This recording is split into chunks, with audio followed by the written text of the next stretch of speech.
யாரை நீங்க ப்ரொடியூஸ் பண்ணாலும் மஜிஸ்ட்ரேட் கேட்கற என்னப்பா அவனை அடிச்சாங்களா துன்புறுத்துறாங்களா ஒரு கேள்வியை வந்து இது ஃபார்மலா கேட்கத்தான் செய்வாங்க. கேட்காம யாருமே அனுப்ப மாட்டாங்க. அந்த கேள்வியெல்லாம் கேட்கப்பட்டதா நமக்கு தெரியவில்லை. அதே ஸ்டேஷன் அந்த சமயத்தில் பணிபுரிந்த ரேவதிங்கிற ஒரு பெண் கான்ஸ்டபிள் அவர் கண்ணு முன்னால் நடந்தது எல்லாத்தையும் அப்படி விவரித்திருக்கின்றார்.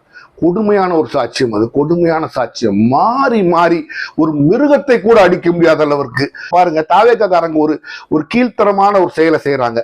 எங்க டிஎம்கே மீட்டிங் இவங்க மீட்டிங் போட்டாலும் என்டிகே மீட்டிங் அங்க போய் தாவேக்கா வாழ்கன்னு தாவேக்கா கூடிய காமிச்சிட்டு போறாங்க. டிஎம்கே காரன் மீட்டிங் வந்து கத்த முடியாதா? கத்த முடியாமையா இருக்கான். அதை செய்யல, அது ஒரு அநாகரிகமான செயல். இதை வந்து நம்ம அரசியல்ல முளையிலே கிள்ளி எறியணும்னு சொல்லுவாங்க. ஒரே ஒரு கேள்வி தான் உங்கள்கிட்ட கேட்கறேன். சரி, வில்லிவாக்கத்துல டீனர் போட்டு 1 மணி நேரம் உங்களுக்கு வந்து அவங்க ரத்து பண்ணிட்டாங்கப்பா. வில்லிவாக்கத்துல நீங்க பிரச்சாரம் பண்ணி இருந்திருக்கலாமே.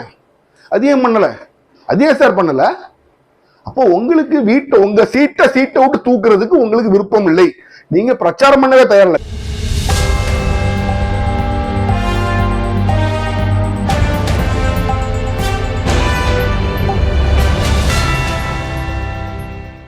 ஹலோ ஃப்ரெண்ட்ஸ், வெல்கம் டு உண்மையும் பொய்மையும். நம்ம சேனலில் வரக்கூடிய எல்லா வீடியோக்களையும் தொடர்ந்து பார்க்க நம்ம சேனலை சப்ஸ்கிரைப் பண்ணி பெல் பட்டனை ப்ரெஸ் பண்ணிக்கங்க.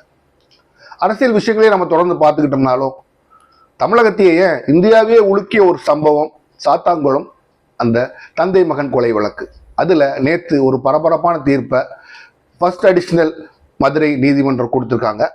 அது பலரால் பெரிதும் வரவேற்கப்படக்கூடிய ஒரு தீர்ப்பாக இருக்கு. அந்த சாத்தான்குளம் தந்தை மகன் கொலை வழக்கும்போது நம்ம எல்லாத்துக்குமே தெரியும்.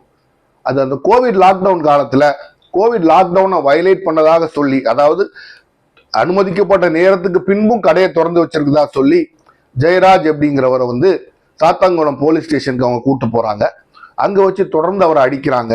அப்போ அவரை கேள்விப்பட்ட அவருடைய மகன் பென்னிக்ஸ் அங்க வரும்போது அவரையும் தொடர்ந்து அடிச்சு 2 பேரையுமே போலீஸ் ஸ்டேஷன்ல வச்சு மாறி மாறி அடிச்சு பிரேக் எடுத்து தொடர்ந்து அடிச்சே கொண்டுட்டாங்க போலீஸ். இந்த வழக்கு அப்போ ஒரு பெரிய சர்ச்சையை ஏற்படுத்துச்சு. அந்த சர்ச்சையினால அந்த வழக்கு சிபிஐக்கு மாற்றவும் பட்டுச்சு. அப்போ இதுல நிறைய லாப்சஸ் நடந்திருக்கு. நம்ம பார்க்கும்போது கோர்ட்ல வந்து அந்த 9 பேருக்கு மற்ற பனிஷ்மெண்ட் கொடுத்தாலும் இதுல நிறைய இடங்கள்ல ஒரு தவறுகள், ஒரு லாப்ஸ், ஒரு குறைபாடுகள் நடந்திருக்கு.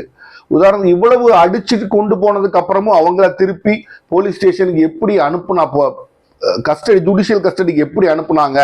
அது வந்து கோவிட் லாக்டவுன் காலமா இருந்தாலும் மஜிஸ்ட்ரேட் தூரமா இருந்து பார்த்து அனுப்புனாரா அப்படிங்கிறது ஒரு கேள்வி எழுது. ஏன்னா சட்டம் அறிந்தவனாக ஒன்று சொல்றேன், முதல் கேள்வி சும்மா யாரை நீங்க ப்ரொடியூஸ் பண்ணாலும் மஜிஸ்ட்ரேட் கேட்கற என்னப்பா அவனை அடிச்சாங்களா துன்புறுத்துறாங்களா ஒரு கேள்வியை வந்து இது ஃபார்மலா கேட்கத்தான் செய்வாங்க. கேட்காம யாருமே அனுப்ப மாட்டாங்க. அந்த கேள்வியெல்லாம் கேட்கப்பட்டதா நமக்கு தெரியவில்லை. அவங்கள வந்து இந்த ஜுடிஷியல் கஸ்டடி அங்க பென்னிக்ஸ் முதல்ல இறந்து பேர ஜெயராஜ் அங்க போய் இறந்து போறாரு அப்படின்னு அவங்க சொல்றாங்க.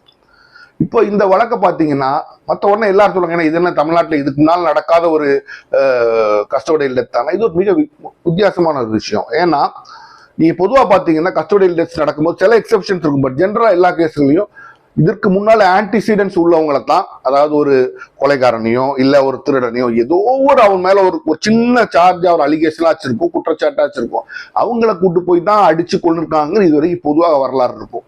அதுக்கு ஒரு விதிவிலக்கா இப்போ அந்த சிவகங்கையில் நடந்தது சொல்றாங்க. அப்படி அந்த பையன் மேல் ப்ரீவியஸ் கேசஸ் எதுவும் இல்லை, முன்னாள் வழக்குகள் எதுவும் இல்லை அப்படின்னு சொல்றாங்க. ஆனா இந்த வழக்குல இவங்க 2 பேரும் வியாபாரிகள், சாதாரண அதாவது படிக்காதவனோ இல்ல வேலை ஒரு அடித்தட்டு மக்களோ அப்படின்னு நீங்க சொல்ல முடியாது. ஒரு சந்தையில் வியாபாரம் செய்து கொண்டிருந்தவர்கள். அந்த வீடியோவை பார்க்கும்போது கூட அவங்க அந்த நேரத்தை மீறி தொடர்ந்து வச்சிருந்ததாக கூட சொல்றது தவறு அப்படின்னு அதுல நிரூபணம் ஆயிருக்கு.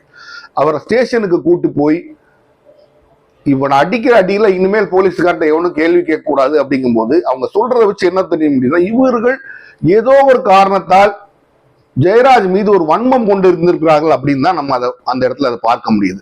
அப்ப ஜெயராஜை கூட்டு போய் அடியேன்னு அடிக்கும் போது ஒரு அப்பாவை அடிச்சா போலீஸ் ஸ்டேஷனுக்கு பையன் வரத்தான் செய்வான். வரலைன்னா ஆம்பளை பையனே கிடையாது அப்படின்னு தென் மாவட்டங்கள்ல அது இன்னொரு பெரிய ஒரு விஷயம். நீங்க அடிச்சீங்கன்னா மத்த ஊர்லயாச்சும் போலீஸ்காரங்க வந்து தடுக்க வச்சு இப்ப அவங்க அப்பா முன்னாடி நீங்க போய் பண்ணீங்கன்னா உங்களை திருப்பி அடிக்க கூட செய்வாங்க பசங்க. அப்ப அந்த மாதிரி சூழ்நிலை அவன் தன்னால் அவங்க அப்பாவை அடிக்கும், அவன் தடுத்து இருக்கிறான். அவனையும் பிடிச்சி அடிச்சே கொடூரமான முறையில் கொண்டிருக்காங்க. அப்ப இந்த கொடூரமான கொலை வழக்கு அப்ப இந்தியா முழுசு ஒரு பெரிய ஒரு அதிர்ச்சியை ஏற்படுத்துச்சு. அது கோவிட் லாக்டவுனா இருக்கும்போது அதனால அவங்க தப்பிச்சிருந்துருவாங்கன்னு எதிர்பார்த்தாங்கன்னா அது நேரம் மாறிய நடந்துருச்சு. ஏன்னா கோவிட் லாக்டவுன்ல எல்லாருமே நம்ம ஓரளவு வீட்டுல இருந்தா போய் நம்ம திருப்பி நம்ம பார்க்கும்போது மக்கள் மத்தியில் ஒரு பெரிய ஒரு ஒரு கிளர்ச்சியை ஏற்படுத்தி இப்படியும் பண்ணுவாங்களாங்கிற ஒரு இதை ஏற்படுத்தணும்னா வேற வழி இல்லாம அன்றைக்கு இருந்த அரசு வந்து சிபிஐக்கு இதை டிரான்ஸ்பர் பண்ணி சிபிஐ தான் அந்த வழக்கு நடந்துச்சு. அப்ப ஜட்ஜும் இதே பாயிண்ட தான் உங்களுக்கு சொல்றாரு. வேலியே பயிரை மேய்ந்திருந்தது தப்பு.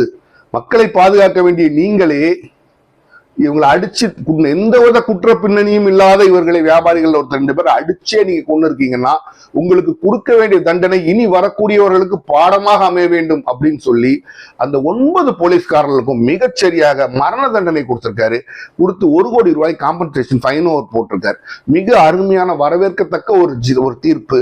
தமிழகத்துல, அதாவது இந்தியாவில இன்னும் நீதிமன்றம் ஒன்றுதான் மக்களுடைய உரிமையை கொஞ்சமாச்சு பாதுகாத்துட்டு இருக்குங்கிறது மீண்டும் ஒரு ஒளிவிளக்காக வரக்கூடிய ஒரு ஜட்மெண்ட் தான். அந்த ஜட்மெண்டா தான் நான் பாக்குறேன்.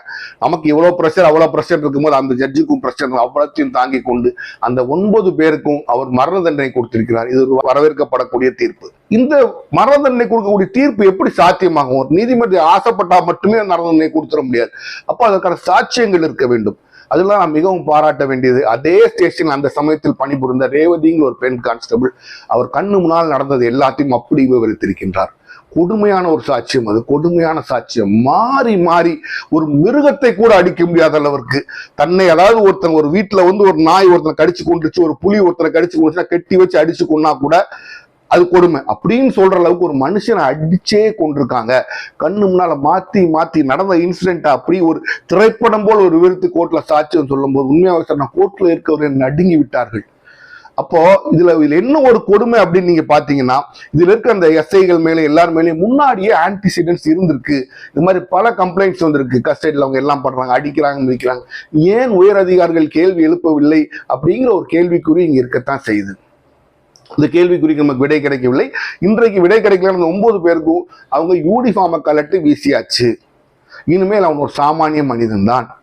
அப்ப எனக்கு என்ன ஒரு வருத்தம் அப்படின்னா, அந்த சமயத்துல எஸ்பியா இருக்கிறவர் என்ன சொல்றாங்க, திலகவதி அம்மா கரெக்டா சொன்னாங்க. திலகவதி ஐபிஎஸ் அந்த சமயத்துல எஸ்பியா இருக்கிற ஒரு திருவதிக்காரர் ஒரு ஃபர்ஸ்ட் போஸ்டிங் கூட சொல்றாங்க. அவங்க நெல்லை மாவட்டம், தூத்துக்குடி மாவட்டம் கொஞ்சம் ஒரு வன்முறைன்னு நான் சொல்றது கொஞ்சம் எந்த சமயத்திலும் ஸ்பொராடிக் இன்சிடென்ட்ஸ் நடக்கக்கூடிய மாவட்டங்கள். அங்க இப்படிப்பட்ட ஆட்களை போடக்கூடாது அப்படின்னு உண்மை. அது 100க்கு 100 உண்மை. ஆனா நான் என்னோட அனுபவத்துல பார்த்தது என்ன அப்படின்னா, இப்படி ஒரு சம்பவம் நடந்திருக்கு, ஒரு கம்ப்ளைண்ட்லாம் வந்திருக்குன்னா அதை பற்றி அவருக்கு தெரிந்திருக்கும். நேற்று இன்னைக்கு இன்சிடென்ட் நடந்தா தெரிஞ்சிருக்காது, அதை பற்றி அவங்களுக்கு தெரிந்திருக்கும். ஆனாலும் போலீஸ்ல ஒரு பெரிய மைனஸ் என்ன அப்படின்னா, நான் இதை போலீஸ்லயும் சொல்லுவேன், நிறைய எல்லா ஹையரார்கின்னு இருக்கு, எல்லா இடத்துலயும் இருக்கும். இவங்க போலீஸ் ஸ்டேஷன்ல இருக்க ஒரு எஸ்ஐ எஸ்பியை தாண்டி அவன் ஐஜி, டிஜிபி, அவன் டிஜிபி ரேஞ்சில் ஒரு 4 பேரை கையில வச்சிருக்கான். அவங்க டிஐஜி ரேஞ்சில் ஒரு கையில வச்சுக்கிட்டு எஸ்பியால கேள்வி கேட்க முடியாத சூழ்நிலை உள்ள இடங்கள் கூட இருக்கின்றது. நான் பர்சனலா சில பேர் என்ற சொல்றதையும் கேட்டிருக்கேன். அப்ப அந்த எஸ்பி ஒரு மேல ஆக்ஷன் எடுக்க நினைச்சாலும் மேலிருந்தவர்கள் கைக்கு கட்டப்பட்டு விடுறது. ஒரு விஷயத்தை இதை நம்ம தவிர்க்க வேணும் அப்படின்னா ஒரு சிம்பிளான ஒரு விஷயம் செய்யலாம். என்ன பொறுத்த வரைக்கும் நான் போலீஸ் ரிஃபார்ம் சொல்றது ஒண்ணுதான். எந்த போலீஸ் அதிகாரியையும் எஸ்ஐ ரேஞ்ச் வரைக்கும், கான்ஸ்டபிளாச்சும் கொஞ்சம் பேரை போட்டுருக்காங்க, டெசிஷன் எடுக்கிறது எஸ்ஐ வரைக்கும் தான். கான்ஸ்டபிள்ஸ் டெசிஷன் எடுக்க போறது கிடையாது. அவங்க சொல்றதா அவங்க செய்ய போறாங்க, அவ்வளவுதான். எஸ்ஐ வரைக்கும் ஆச்சு. தயவு செய்து அந்தந்த ஊர்களில் போடாதீங்க. உதாரணத்துக்கு சொல்றேன், கொங்கு மண்டலத்தில் ஒருத்தர் இருந்தாருன்னா அவர் சாதிக்காரர்கள் இல்லாத தென் மாவட்டத்தில் போடுங்க. தென் மாவட்டத்தில் ஒருத்தர் இருந்தாருன்னா அவர் சாதிக்காரர்கள் இல்லாத சென்னையிலேயே வட மாவட்டங்களே போடுங்க. எஸ்ஐ வரைக்கும், எஸ்பில இருந்து எஸ்ஐ வரைக்கும் தயவு செய்து நம்ம சாதியம் பார்க்க கூடாதுன்னு சொன்னாலும் அந்த சாதிக்காரர்களுக்கு இடத்துல அவங்கள போஸ்ட் பண்ணாதீங்க. அது நிறைய காம்ப்ளிகேஷன்ஸ் கிரியேட் பண்ணத்தான் செய்யுது. அவங்க என் மாமன், என் மச்சான் அப்படின்னு சொல்லி நிறைய பேர் பாதுகாக்கிறாங்க. இது எல்லா இடங்களையும் நடக்கத்தான் செய்கின்றது. இந்த ஒரு ரிஃபார்மை நம்ம பண்ணாலே நம்ம நிறைய போலீஸ் ரிஃபார்ம்ஸை நம்ம செய்ய வேண்டிய அவசியமே இருக்காது. அதாவது டாப்ல இருந்து ஒரு ஜோனுக்கு போடுற எஸ்பில இருந்து, எஸ்பி பொதுவாக ஜென்ரலா வெளி ஸ்டேட்ல இருந்து வர்றாங்க, எஸ்பியில இருந்து அந்த ஜோன் டிஐஜி இருந்து எல்லாமே வேற பகுதிகளில் உள்ளவங்களை நீங்க போடுங்க. அப்போ அவங்களுக்கு அந்த அஃபினிட்டி, என் உறவினர், என் சொந்தக்காரன், என் ஜாதிக்காரன் அஃபினிட்டி இருக்காது. நீ என்னதான் இல்லைன்னு தலையில் நின்று தண்ணி குடிச்சாலும் அது இருக்கத்தான் செய்யும். அதை அவர்கள் செய்யத்தான் செய்வார்கள். அப்படி செய்யும் போது இவர்களுக்கு ஒரு கிளீன் சீட் கொடுக்குற மாதிரி, அவங்க நம்ம ஆள் இருக்கா மேல நம்மளை பார்த்துக்குவான்னு இவங்க செய்யறது நிறைய இடங்கள்ல தவறுகள்ல போய் முடியுது. உதாரணத்துக்கு கொங்கு மண்டலத்தை உங்களுக்கு பச்சையா ஜாதி சொல்லி, கொங்கு மண்டலத்தில் ஒரு கவுண்டரை தூக்கி நீங்க தென் மாவட்டங்களில் போட்டீங்கன்னா அவர் சமுதாயத்துக்காரங்க இருக்க மாட்டாங்க. அவர் இயற்கையாவே நேர்மையா அவர் வேலையை பார்த்து போயிடும். நமக்கு நம்ம சொந்தக்காரங்க இங்க தென் மாவட்டங்கள்ல உள்ள ஒரு நாடாரையோ தேவரையோ தூக்கி நீ கொங்கு மண்டலத்தை போட்டீங்கன்னா அவர் சமூகத்துக்காரங்க ரொம்ப இருக்க மாட்டாங்க. அப்ப அவரு இயற்கையாவே நேர்மையா நார்மலா இருந்துட்டு போயிடும். இதை பண்ணலாம் ஒழிய நீங்க போலீஸ் எத்தனை பண்ணாலும் போலீஸ் விஷயங்கள் மாறவே மாறாது. அருமையான ஒரு தண்டனை கொடுத்திருக்காரு மட்டும் சொன்னார். போஸ்ட்மார்ட்டம் பண்ண டாக்டர்ஸும் ரொம்ப அருமையா நெயில் பண்ணி, ஆரம்பத்துல கோயில்பட்டி டாக்டர் மேல அவங்க குறை சொன்னாங்க, நம்ம அந்த காலத்திலேயே ரொம்ப சொன்னாங்க. ஆனால் அருமையா ரிப்போர்ட் எழுதி அருமையா போட்டு அவங்க அந்த போலீஸ் அந்த கான்ஸ்டபிளோட சாட்சி, ரேவதி அம்மையாரோட சாட்சியாலையும் போஸ்ட்மார்ட்டம் ரிப்போர்ட்டாலையும் தெளிவா எல்லாம் நிரூபிக்கப்பட்டு அவங்கள மரண தண்டனை, அவங்களுக்கு ஏற்ற ஒரு தண்டனையான மரண தண்டனை கொடுத்திருக்காங்க. ஆனா மரண தண்டனையை பத்தி நீங்க புரிஞ்சுக்கணும். அவங்களே அப்பீல் போலனாலும் ஹைகோர்ட் கன்ஃபார்ம் மரண தண்டனை ஒரு கேஸ்ல கொடுத்துட்டாங்கன்னா அதை ஹைகோர்ட் கன்ஃபார்ம் பண்ணி ஆகணும். அப்ப இவங்க அப்பீல் போலனாலும் ஹைகோர்ட் அந்த கேஸ் எடுத்து அந்த கன்ஃபர்மேஷன் பண்ணாதான் மரண தண்டனை கொடுக்க முடியும். இந்த 9 பேர் கண்டிப்பாக அப்பீல் போவாங்க. அப்பீல் போறதால ஜென்ரலா rarest of the rare case இவங்க சொல்லி கொடுக்குறாங்க. ஒருவேளை மரண தண்டனை ஆயுள் தண்டனையா மாற்றப்படுமா நமக்கு தெரியாது, காலம் தான் பொறுத்து பதில் சொல்ல வேண்டும். ஆனால் இது ஒரு மிக கொடூரமான ஒரு சம்பவங்கிறதா இந்த நீதிமன்றம் அழகாக படம் பிடிச்சு போட்டு காட்டார். அதற்கு நாம் அவர்களுக்கு பாராட்டு தெரிவிக்கத்தான் வேண்டும். இப்ப இவங்க இதுக்கு மேல அப்பீல் ஜென்ரலா நீங்க பாத்தீங்கன்னா போலீஸ் அட்ராசிட்டிஸ் கொஞ்சம் நடக்கும்போது கோர்ட் கொஞ்சம் லீனியன்ட்டா இருப்பாங்க. லீனியன்ட்னு சொல்றதை விட பனிஷ் பண்ண மாட்டாங்கன்னு சொல்ல மாட்டேன். சரிப்பா அவன் கொஞ்சம் அவனை பார்த்த பயம் தான் நாட்டுல சட்ட ஒழுங்குலாம் இருக்கும் அப்படிங்கிற மாதிரி கொஞ்சம் அரவணைச்சு தான் போவாங்க. ஆனால் அவர்களாலே ஒன்றும் செய்ய முடியாத அளவுக்கு ஒரு ப்ரூட்டல் கிரைம், ஹாரிஃபிக் கிரைம் ஒன்று சொல்லுவாங்க, மனதை பதவிக்கக்கூடிய கொலை நடுங்க செய்யக்கூடிய ஒரு சம்பவம் இது. அதனால கரெக்டா அந்த 9 பேருக்கும் மரண தண்டனையும் 1 கோடி ரூபா, அதுக்கு எல்லாத்துக்கும் சேர்த்து 1 கோடி ரூபா கிட்ட காம்பன்சேஷன் வருதுன்றாங்க. அதையும் போட்டிருக்காங்க. ஒரு வரவேற்கக்கூடிய ஒரு ஜட்மெண்ட்.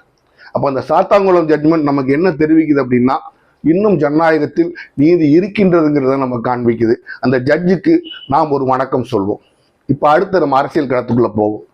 அரசியல் களம்னு பார்த்துட்டோம் அப்படின்னா திமுக கூட்டணியில் வழக்கம் போல எல்லாம் ஓடிக்கிட்டே தான் இருக்கு.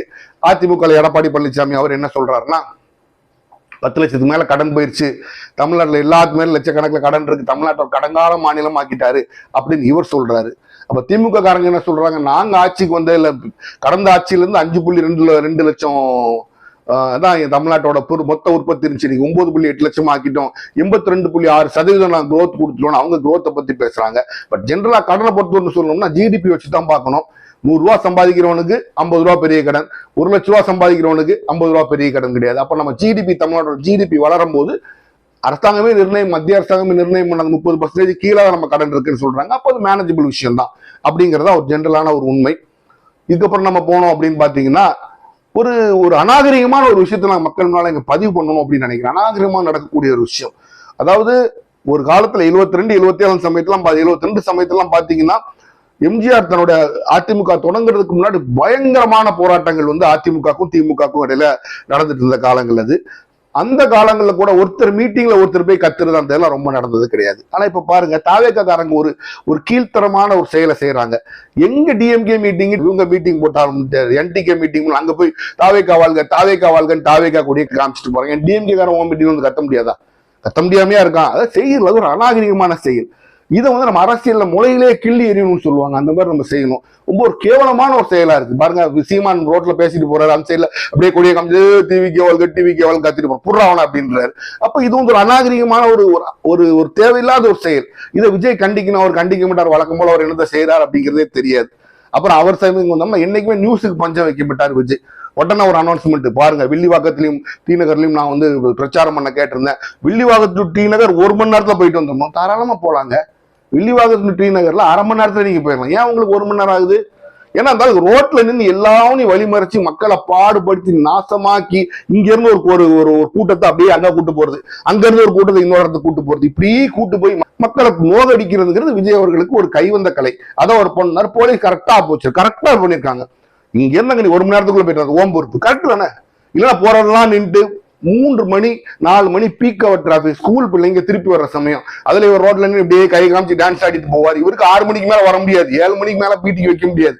ஏன்னா இவருக்கு பல அலுவல்கள் இருக்கும் 6 மணி 7 மணிக்கு மேல.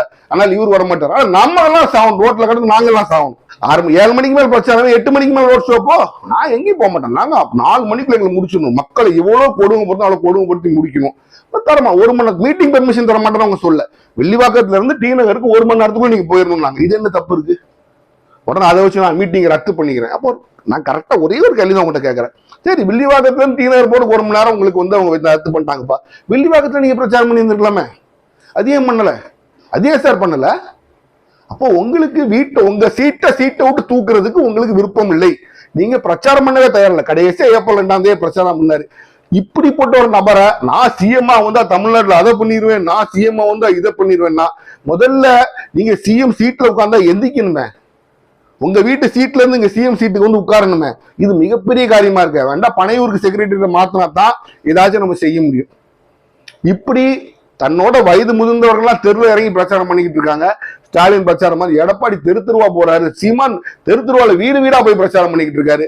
நாங்க எங்க வீட்டை விட்டே வெளில போக மாட்டோம், எங்க வீட்டுக்குள்ள உட்காந்தே பிரச்சாரம் பண்ணுவோம். மக்களே, ஒரு மக்களை அவமதிக்கின்ற மக்கள் எல்லாம் கிறுக்கு அப்படின்னு நினைக்கிற ஒரு சூழ்நிலையை உருவாக்க பார்க்கிறாரு. ஒத்துக்கொள்ளாதீங்க. பெரியார் ஒரு அருமையான ஒரு வார்த்தை சொல்வார், ஆள்பவன் அயோக்கியன் என்றால் ஓட்டு போட்டவன் முட்டாள். நம்ம திருப்பி திருப்பி அதை நான் வேற மாதிரி சொல்றேன். உங்களை ஒருத்த கிறுக்குன்னு நினைக்கிறான்னா அவன் பின்னால போற நீங்க எல்லாருமே உண்மையாவே கிறுக்குங்க. அதை மக்கள் புரிந்து கொள்ள வேண்டும். பாண்டிச்சேரிக்கு போனா பானட் மேல ஏதோ ஒன்று ஓடுற வண்டியில பானட் மேல எது தாவி வரும்? மனிதன் பரிணாம வளர்ச்சியிலிருந்து எதுவும் மனிதனா வந்தானோ அந்த விலங்கு தான் பேனட் மேல பாஞ்சு தாகும். பாருங்க, அதே மாதிரி பேனட் மேல பாஞ்சு தாகும். இதுல இவங்களை மனிதர்கள் கூட்டத்துல சேர்க்க முடியுமா நமக்கு தெரியல. இந்த மாதிரி நபர்களை கொண்டு போய் தான் நீங்க ஆட்சி அதிகார கட்டில உட்கார வைக்க போறீங்களாங்கிறது நீங்க யோசிச்சு பார்க்க வேண்டிய ஒரு விஷயம். நிச்சயமா செஞ்சிடாதீங்க. பல மடங்கு தமிழ்நாடு முன்னேறி இருக்கு. அதை பின்னால எடுத்து நேர கற்காலத்துக்கு கொண்டு போக ஒரு கூட்டம் இன்றைக்கு புதுசா தொடங்கி இருக்கு. அதிலிருந்து நீங்க தமிழ்நாட்டை தயவு செய்து காப்பாத்துங்க. மீண்டும் சந்திப்போம்.